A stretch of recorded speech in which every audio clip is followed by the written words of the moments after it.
এই গ্লাসের মধ্যে আমরা কতটা জল ঢাললাম এটা তোমাদের গেস করতে হবে।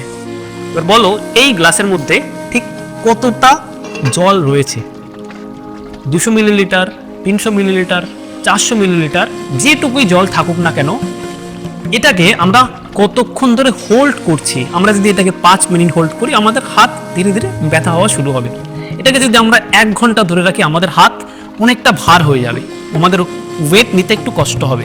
কিন্তু এটাকে যদি আমরা 24 ঘন্টা ধরে রাখি, তাহলে হাত মনে হয় ছিঁড়ে পড়ে যাবে, এরকম হয়ে যাবে। তো এইটার কারণ হচ্ছে যে এই গ্লাসের মধ্যে কতটা জল রয়েছে সেটা ম্যাটার করছে না, ম্যাটার করছে কত সময় ধরে আমরা এটাকে হোল্ড করে আছি। ঠিক জলের মতনই আমাদের জীবনে স্ট্রেস আসে, তো সেই স্ট্রেসকে আমরা 5 মিনিট ধরে রাখি কিংবা 1 ঘন্টা ধরে রাখি, ম্যাটার করে না।